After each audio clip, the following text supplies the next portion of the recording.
Les plus grands monstres de l'histoire ne sont pas toujours ceux qui ont le plus grand nombre de victimes. Parfois, ce sont ceux qui ont l'imagination la plus tordue. Nous allons explorer 33 individus qui n'ont pas seulement tué, ils étaient des innovateurs de la peur, des architectes de l'agonie. D'un médecin devenu une peste à lui tout seul à une reine qui utilisait le poison comme passe-temps national, voici des histoires qui prouvaient que la réalité est bien plus terrifiante que la fiction. 1. Edward Teach, plus connu sous le nom de Barbe Noire, n'était pas terrifiant en raison du nombre de ses victimes. En fait, il était probablement moins violent que beaucoup de ses contemporains. Non, Barbe Noire était un maître de la guerre psychologique, un pirate qui comprenait que la peur était une monnaie plus précieuse que l'or. Son génie résidait dans son image de marque. Avant une bataille, il tissait des mèches de chanvre trempées dans du salpêtre dans son imposante barbe noire et les allumait. Il avançait sur le pont ennemi, enveloppé de fumée, avec plusieurs pistolets attachés à sa poitrine, ressemblant littéralement à un démon sortant de l'enfer. Ses ennemis n'affrontaient pas seulement un pirate, ils faisaient face à un spectacle d'horreur surnaturelle. Ce spectacle pyrotechnique diabolique les poussait souvent à se rendre sans qu'un seul coup de feu ne soit tiré. 2. Le tyran de la Grèce antique Phalaris de Syracuse a prouvé que la cruauté pouvait aussi être une forme d'art, bien que monstrueusement tordue. Il a commandé un taureau de bronze creux grandeur nature, une sculpture grotesque dotée d'une porte sur le côté. Ce n'était pas pour l'exposition, c'était un dispositif d'exécution. Les victimes étaient enfermées à l'intérieur, et un feu était allumé sous le ventre du taureau, les rôtissant lentement vives. Mais voici la partie vraiment diabolique. Le taureau était conçu avec un système complexe de tubes et de sifflets dans sa tête. Cette ingénierie acoustique transformait les cris d'agonie de la victime en ce qui ressemblait au beuglement furieux d'un taureau. C'était une symphonie de la souffrance, transformant les derniers moments d'un être humain en un spectacle terrifiant pour l'amusement du tyran. 3. Au XVIe siècle, alors que la superstition et la peur du diable étaient à leur apogée, Peter Nears était le monstre qui hantait les cauchemars de l'Allemagne. En apparence, c'était un bandit, mais ses aveux sous la torture ont brossé le portrait du mal à l'état pur. Il a avoué le nombre stupéfiant de 544 meurtres, un chiffre qui semble presque impossible. Mais ce sont les détails qui paralysèrent les gens de peur. Il prétendait pratiquer la magie noire, ciblant les femmes enceintes pour utiliser leur fœtus dans des rituels diaboliques. Selon la légende, cela lui conférait des pouvoirs tels que l'invisibilité. Il était le croque-mitaine de la vie réelle, une figure qui brouillait la frontière entre un criminel ordinaire et une entité surnaturelle alimentée par les plus sombres formes de dépravation. 4. Voici Vera Renci, la veuve noire de la Roumanie des années 1920, qui a poussé le concept de conserver des souvenirs de ses relations passées à un niveau véritablement macabre. Au fil des ans, cette belle aristocrate a eu une série de maris et d'amants, et même un fils, qui ont tous mystérieusement disparu. Lorsque la police a finalement inspecté sa cave à vin, elle n'a pas trouvé de bouteilles de collection. Elle a trouvé 35 cercueils en zinc, soigneusement disposés. Dans chaque cercueil se trouvait l'un de ses partenaires décédés. Vera n'était pas seulement une tueuse, c'était une collectionneuse. Elle s'asseyait dans son fauteuil au milieu de ses amants morts, soi-disant pour converser avec eux. C'était l'acte ultime de contrôle narcissique, garantissant que ces hommes ne pourraient jamais la quitter, même dans la mort. 5. De l'autre côté de la frontière, en Hongrie, un ferblantier nommé Bélakis menait une opération tout aussi horrible, bien que ses méthodes fussent un peu plus industrielles. Lorsque la Première Guerre mondiale a éclaté, Kiss est parti se battre, laissant sa maison et plusieurs grands fûts métalliques sur sa propriété. Des années plus tard, lorsque les autorités de la ville ont décidé d'ouvrir les fûts, elles s'attendaient à y trouver de l'essence. Au lieu de cela, elles ont trouvé les cadavres conservés dans l'alcool d'au moins 24 jeunes femmes. Kiss avait attiré des femmes chez lui, les avait étranglées, puis avait conservé leur corps dans l'alcool à l'intérieur des fûts géants qu'il avait lui-même fabriqués. Il n'a jamais été attrapé. Il a essentiellement créé son propre musée personnel et horrible du meurtre, puis a tout simplement disparu de l'histoire. 6. HH. Holmes n'était pas seulement le premier grand tueur en série d'Amérique, il était un architecte de la mort. Pour l'Exposition universelle de Chicago en 1893, il a conçu et construit un hôtel qui fut plus tard surnommé le Château des Meurtres. Et c'était exactement cela. Ce labyrinthe de 3 étages était un abattoir humain construit à cet effet, doté de pièces insonorisées, de passages secrets et de trappes. Certaines chambres étaient équipées de conduites de gaz pour asphyxier ses clients. Des goulottes étaient installées pour faire descendre les corps jusqu'à un sous-sol des horreurs, qui comprenait une table chirurgicale pour la dissection et un crématorium pour se débarrasser facilement des preuves. C'était une approche du meurtre terriblement moderne et industrielle, transformant le bâtiment lui-même en un prédateur actif. 7. La terreur d'Harold Shipman, connu sous le nom de Docteur Lamort, vient de sa trahison totale de la confiance. Il était un médecin de famille respecté dans une petite ville anglaise, le genre d'homme à qui les patients confiaient leurs peurs les plus profondes. Et il a utilisé cette confiance pour devenir l'un des tueurs en série les plus prolifiques de l'histoire. Pendant des décennies, Shipman a assassiné au moins 250 de ses patients, généralement des femmes âgées, avec des injections létales de diamorphine. Il modifiait ensuite leurs dossiers médicaux et falsifiait leurs testaments à son profit. Son mal était si terrifiant parce qu'il était caché à la vue de tous, subvertissant la seule relation qui est censée être sacrée. Le monstre n'était pas dans l'ombre, il faisait des visites à domicile. 8. Dans le chaos de l'Allemagne des années 1920, le nom d'un homme semait la peur dans le cœur de toute une ville. Peter Kürten, le vampire de Düsseldorf. C'était un prédateur qui a commis une série horrible d'agressions et de meurtres qui semblait n'avoir aucun schéma, terrorisant le public. Ses victimes allèrent des enfants aux adultes, attaqués avec une variété d'armes. Mais il a gagné son surnom monstrueux en raison de son trait le plus troublant. Il buvait parfois le sang des blessures de ses victimes. Kürten représentait une rupture complète de l'ordre social. Un monstre qui arpentait les rues et dont la cruauté aléatoire et sauvage faisait que chacun se sentait comme une victime potentielle. Ces crimes étaient un sombre reflet des angoisses sociétales de l'époque. 9. Dans l'utopie officiellement sans crime de l'Union soviétique, Andrei Chikatilo était une faille dans le système si monstrueuse qu'elle n'était pas censée exister.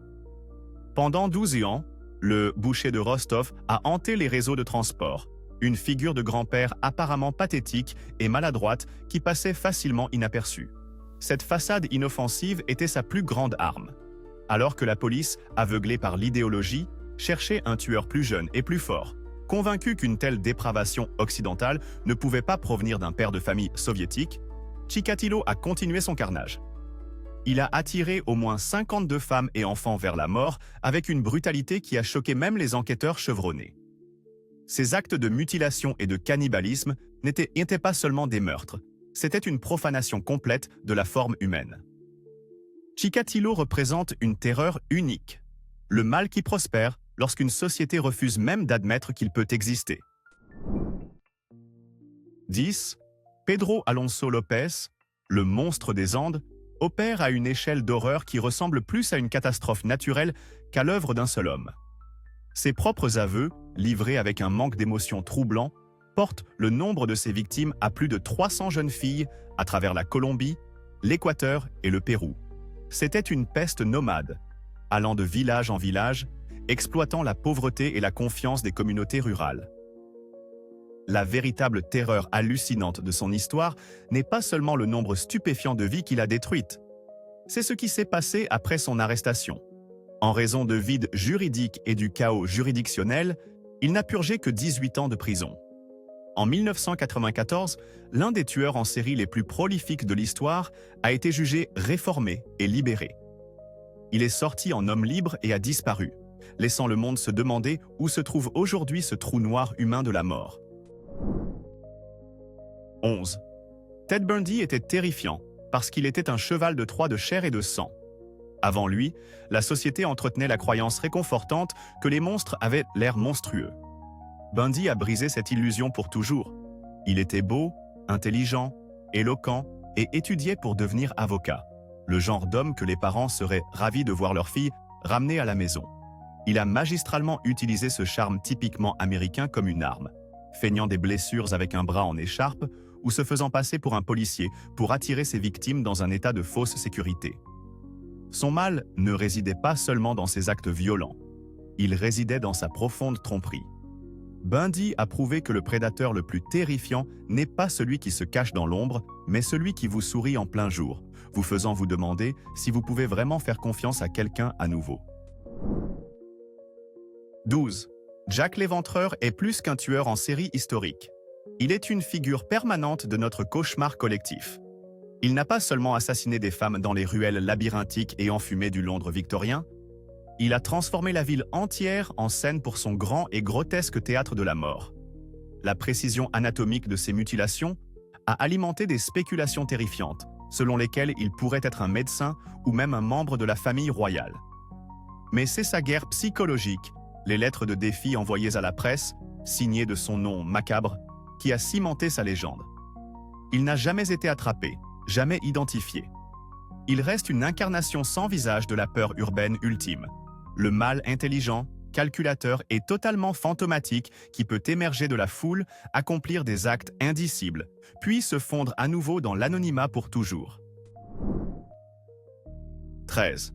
La véritable horreur de Charles Manson est qu'il n'a jamais eu à lever personnellement la main pour devenir l'un des meurtriers les plus tristement célèbres de l'histoire. Son pouvoir était bien plus insidieux. Dans l'atmosphère chaotique et en quête de sens de la fin des années 1960, Manson est devenu un sombre messie, rassemblant des jeunes perdus et vulnérables dans une secte qu'il appelait sa « famille ». Il était un maître de la manipulation psychologique, utilisant un cocktail de drogue, de charisme et sa étrange prophétie de guerre raciale helter-skelter pour déconstruire méthodiquement leur personnalité et les reconstruire comme des extensions de sa propre volonté. Il a prouvé quelque chose de terrifiant, qu'un mal suffisamment charismatique n'a pas besoin de commettre la violence lui-même. Il peut simplement chuchoter, persuader et transformer d'autres êtres humains en armes de meurtre vivantes. 14. Dans le monde brutal de la mafia new-yorkaise, où la vie ne valait pas cher, Roy DeMeo et son équipe étaient si mortellement efficaces que même d'autres tueurs endurcis parlaient d'eux à voix basse et craintive. DeMeo n'était pas seulement un meurtrier, il était un innovateur de la mort. Il a perfectionné la méthode Gemini, un processus terriblement pragmatique à la chaîne pour faire disparaître les gens. Les victimes étaient attirées au Gemini Lounge, rapidement exécutées, puis emmenées dans un appartement dédié où une équipe démembrait le corps en quelques heures, ne laissant pratiquement aucune trace. Il ne s'agissait pas de passion ou de rage, il s'agissait d'une élimination humaine froide à l'échelle industrielle. La terreur de l'équipe DeMeo était la terreur de l'effacement complet, la connaissance que vous pouviez être transformé de personne en quelques sacs poubelles avec un professionnalisme glacial et commercial. 15. Le docteur Shiro Ishii représente le nadir absolu de l'éthique scientifique, un homme qui a pris la noble quête de la connaissance et l'a transformée en un outil de sadisme inimaginable. En tant que directeur de l'unité 731 du Japon pendant la Seconde Guerre mondiale, il a présidé un vaste camp de la mort déguisé en centre de recherche. Ici, des milliers de prisonniers, que lui et son personnel appelaient de manière glaçante Maruta ou bûches, ont été soumis à des vivisections à vif sans anesthésie, délibérément infectés par la peste et la syphilis, et utilisés comme cible vivante pour de nouvelles bombes et de nouveaux lance-flammes. Le dernier chapitre horrible de cette histoire est qu'Ishii n'a jamais été puni. Lui et ses meilleurs scientifiques ont obtenu l'immunité des États-Unis en échange de leurs données de recherche macabres. L'homme qui a orchestré l'enfer sur Terre a été autorisé à vivre ses jours en paix. 16. Ivan le Terrible, le premier tsar de Russie, sert d'exemple intemporel et terrifiant de la façon dont un esprit brillant peut sombrer dans une paranoïa monstrueuse. Son règne a commencé de manière prometteuse, mais a sombré dans l'Oprichnina, une période de terreur sanctionnée par l'État. Il a créé une armée privée d'hommes en noir, les Oprichniki, qui parcourèrent le pays avec une tête de chien coupée et un balai attaché à leur selle, symbole de leur mission de flairer et de balayer la trahison.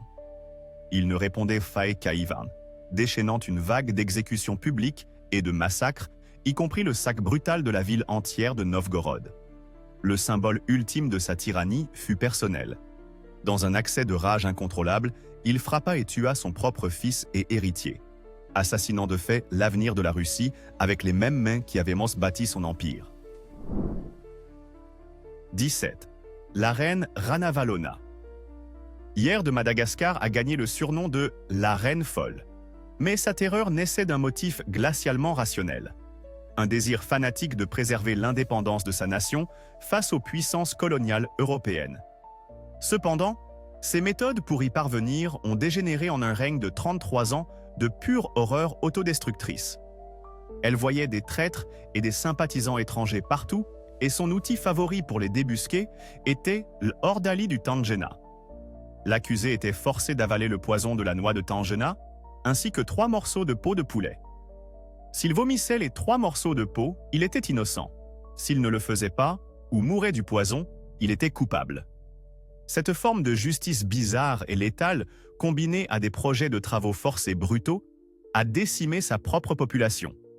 Dans sa quête paranoïaque pour sauver Madagascar des étrangers, elle a fini par tuer près de la moitié de son propre peuple, devenant un monstre bien plus terrifiant que tous ceux qu'elle imaginait à ses portes. 18. Pol Pot et son régime des Khmers rouges n'étaient pas seulement des meurtriers, ils étaient les architectes d'une réinitialisation sociétale si profonde et violente qu'il est presque impossible de la comprendre. Lorsqu'ils ont pris le pouvoir au Cambodge en 1975, ils ont déclaré l'année zéro. Ce n'était pas seulement de la rhétorique. Ils ont immédiatement et de force vidé les villes, faisant marcher des millions de personnes vers les campagnes pour créer une utopie agraire tordue. Mais cette utopie était bâtie sur la mort. Ils ont systématiquement démantelé la société elle-même. Les liens familiaux ont été brisés, la religion a été interdite et la connaissance est devenue un crime capital. Le simple fait de porter des lunettes ou de parler une langue étrangère pouvait vous valoir une exécution en tant qu'intellectuel corrupteur. Les tristement célèbres Killing Fields en furent pour le résultat final, où plus d'1 million de personnes furent matraquées à mort pour économiser les munitions. La terreur de Pol Pot était le cauchemar idéologique ultime, la croyance que pour construire un avenir parfait, il faut d'abord transformer le présent en une fosse commune. 19. Le roi Léopold II de Belgique est la preuve horrible que certaines des plus grandes atrocités de l'histoire ne sont pas commises par idéologie, mais pour le profit. Il a réussi à convaincre le monde que son intérêt pour l'Afrique était purement humanitaire, s'assurant une immense étendue de terre qu'il a nommée de façon glaçante l'État indépendant du Congo. C'était tout sauf un État libre. C'était sa propriété privée personnelle, et il la gérait comme une plantation d'esclaves de la taille de l'Europe occidentale. Ces agents de la force publique terrorisèrent la population locale pour récolter le caoutchouc et l'ivoire. Les méthodes étaient démoniaques. Chaque village avait un quota de caoutchouc, et s'ils ne l'atteignaient pas, leurs femmes étaient prises en otage ou les mains et les pieds de leurs enfants étaient coupés en guise d'avertissement. Léopold, confortablement installé dans son palais, à Bruxelles, est devenu l'un des hommes les plus riches du monde, en orchestrant un génocide qui a tué entre 10 et 15 millions de personnes selon les estimations. Sa terreur est le mal-froid et bureaucratique d'une feuille de calcul, où les vies humaines ne sont qu'une dépense. 20.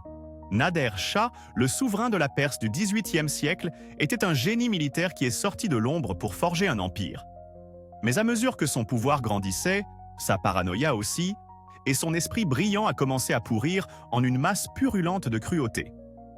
Sa descente dans la folie est le mieux illustrée par son invasion de Delhi. Après que quelques-uns de ses soldats aient été tués dans une émeute, Nader Shah a déchaîné sa fureur, ordonnant un massacre d'une seule journée qui a laissé environ 30 000 habitants morts dans les rues. Sa cruauté est devenue légendaire et profondément personnelle. Soupçonnant son propre fils de trahison, il le fit aveugler, puis aurait exécuté les nobles qui avaient été témoins de son chagrin, car il voyait leur pitié comme une faiblesse. Nader Shah représente l'implosion terrifiante d'un grand leader, un homme devenu si consumé par la peur et la suspicion que ses propres officiers ont finalement dû l'assassiner dans sa tente, simplement pour mettre fin au cauchemar. 21. Tamerlan, connu en Occident sous le nom de Timur, était un conquérant du XIVe siècle qui ne se contentait pas de vaincre ses ennemis. Il utilisait leurs restes pour construire son héritage. Il était un maître de la guerre psychologique dont la signature était une forme de terreur architecturale. Lorsqu'une ville lui résistait, il ne se contentait pas de la piller. Il créait des monuments grotesques avec ses morts. Sa pratique la plus tristement célèbre était de construire des tours avec les crânes coupés des vaincus. Après avoir écrasé une rébellion à Ispahan, il a ordonné la construction de plus de 2 douzaines de tours faites d'environ 70 000 crânes. Un horizon macabre de la mort conçu comme un avertissement au monde. Il a un jour fait enterrer vifs 4000 soldats.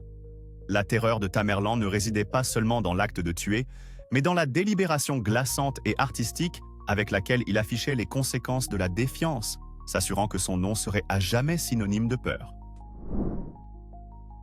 22.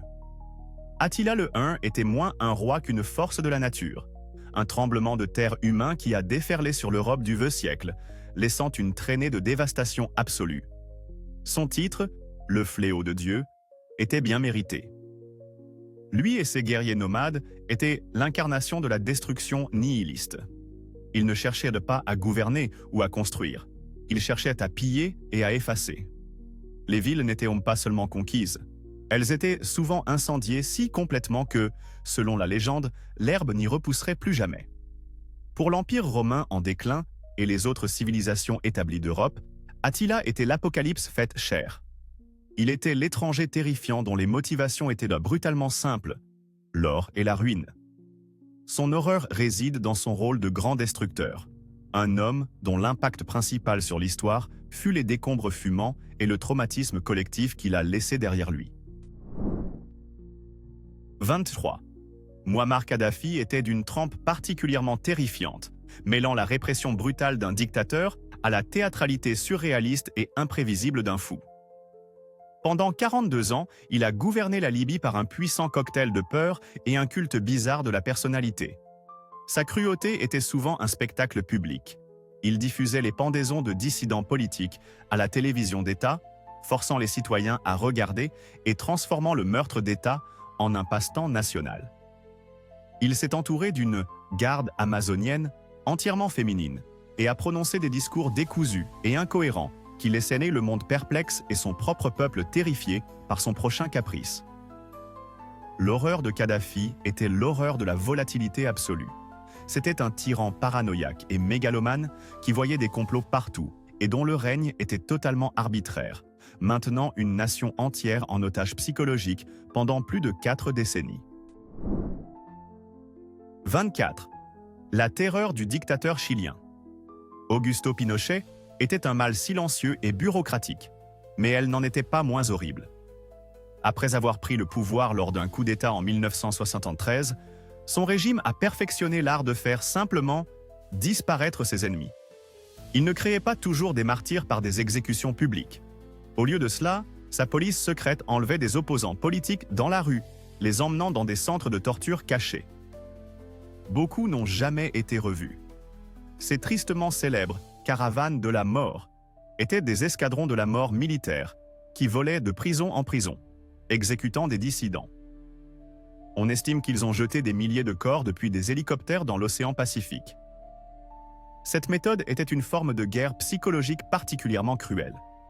Il ne s'agissait pas seulement de tuer la dissidence, il s'agissait d'effacer les gens de l'existence, laissant leurs familles piégées dans un état permanent et angoissant de ne pas savoir, créant une blessure qui ne pourrait jamais vraiment guérir. 25. Le règne de Saddam Hussein sur l'Irak fut une démonstration magistrale de la terreur totalitaire moderne, un régime bâti sur un fondement de peur et de paranoïa absolue. Son pouvoir était maintenu non seulement par une vaste armée, mais par un réseau omniprésent de police secrète et d'informateurs qui montaient les voisins les uns contre les autres. Mais son acte d'horreur le plus marquant fut une terrifiante escalade de la cruauté, l'utilisation d'armes chimiques contre son propre peuple. L'attaque chimique de Halabja en 1988 n'était pas un acte de guerre, c'était un acte de génocide. Il a déchaîné un cocktail de gaz moutarde et d'agents neurotoxiques sur une ville kurde, tuant environ 5000 civils en une seule journée. Les gens sont tombés morts dans les rues, dans leur maison, leur corps figé dans les derniers instants de la vie. La terreur de Saddam était la trahison ultime, un dirigeant qui considérait ses propres citoyens comme rien de plus que de la vermine à exterminer lorsqu'ils devenaient gênants. 26. François Duvalier, mieux connu sous le nom de Papa Doc, était le tyran d'Haïti, mais il gouvernait moins comme un président que comme un grand prêtre démoniaque. Il comprenait le pouvoir culturel profondément enraciné du vaudou et l'a magistralement transformé en un outil de contrôle psychologique.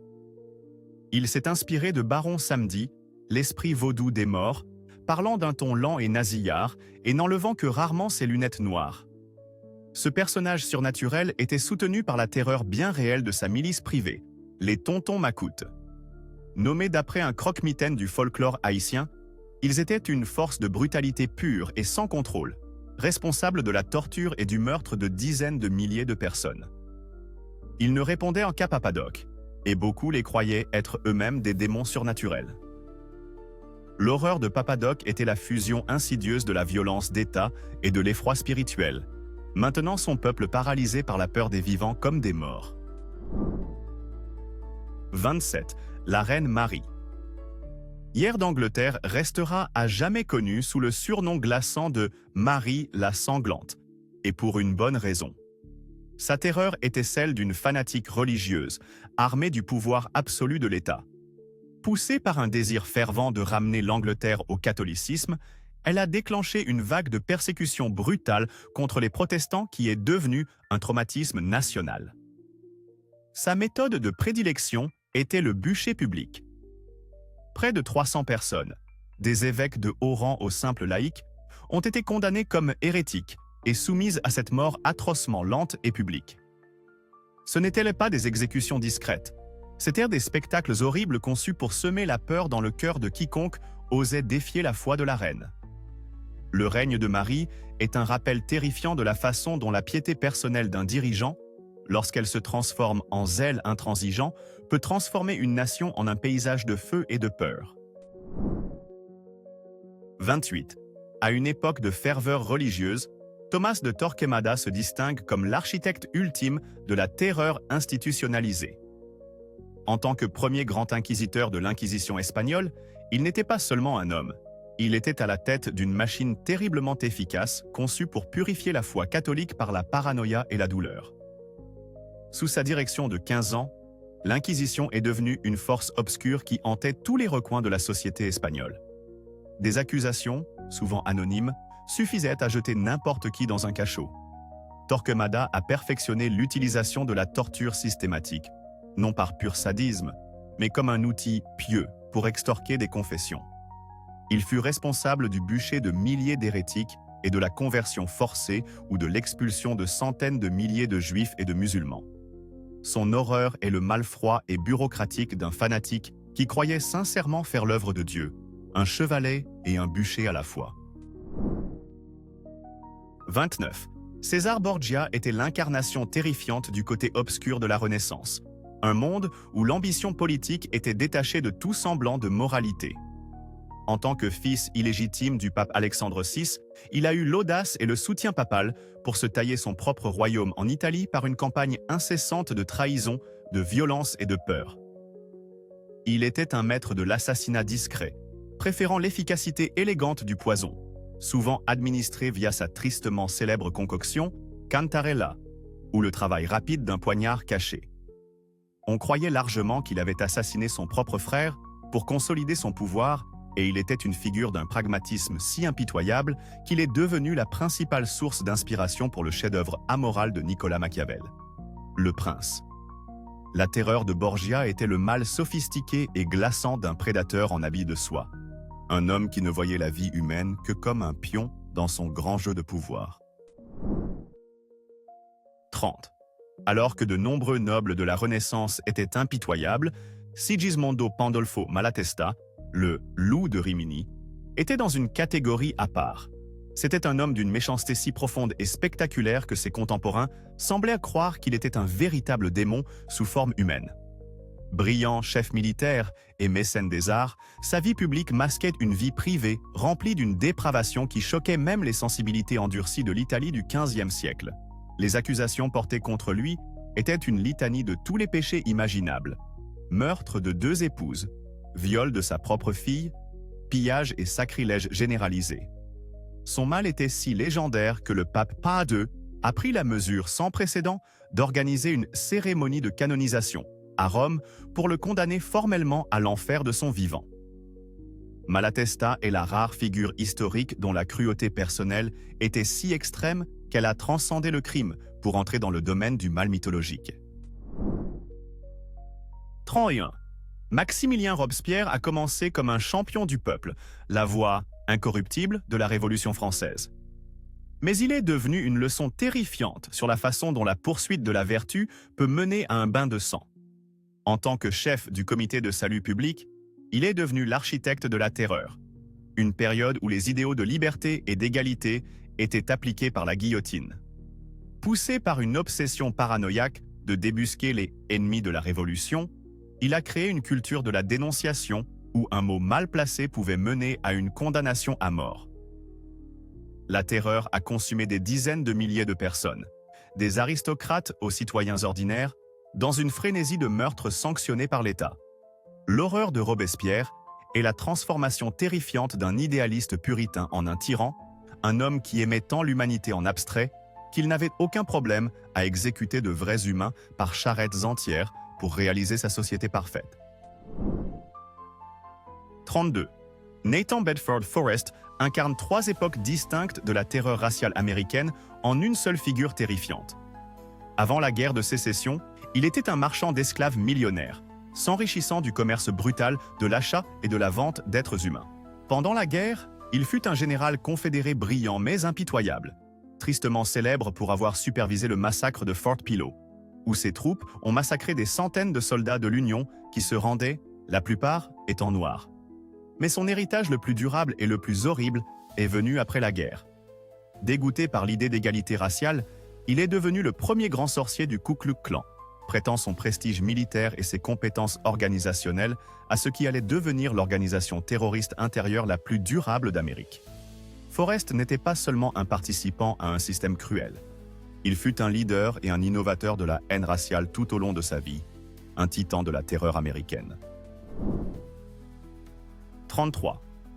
Et enfin, nous arrivons à l'homme dont le nom est littéralement synonyme de sa méthode d'exécution favorite, Vlad l'Empaleur.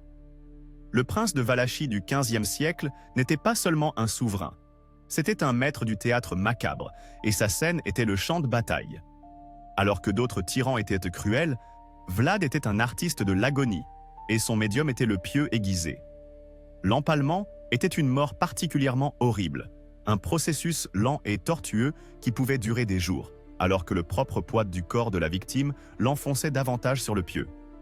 Mais pour Vlad, il ne s'agissait pas seulement de tuer ses ennemis, il s'agissait d'envoyer un message écrit dans la souffrance humaine. Son chef-d'œuvre de terreur fut la tristement célèbre Forêt des Empalés, où il aurait accueilli une armée ottomane envahissante, avec la vue de 20 000 de leurs compatriotes capturés se tordant sur des pieux. Un paysage de mort grotesque et en décomposition s'étendant sur des kilomètres. Il était un monstre d'une cruauté si profonde et légendaire que ses atrocités réelles ont inspiré la plus grande histoire de vampires jamais racontée, transformant une terreur historique en un cauchemar immortel et surnaturel. Et voilà notre collection organisée de cauchemars humains. Mais une liste de 33 ne peut jamais être complète. L'histoire est jonchée des tombes de monstres que nous n'avons pas encore déterrés. C'est donc là que vous intervenez. Allez dans les commentaires et dites-moi, quelle est la figure terrifiante que nous avons criminellement négligée? Je ne veux pas seulement un nom. Je veux savoir ce qui a rendu sa forme de mal si particulièrement horrible. Construisons ensemble l'archive ultime de la terreur. Si vous pensez que ces histoires doivent être racontées, prouvez-le avec un like et abonnez-vous pour en savoir plus.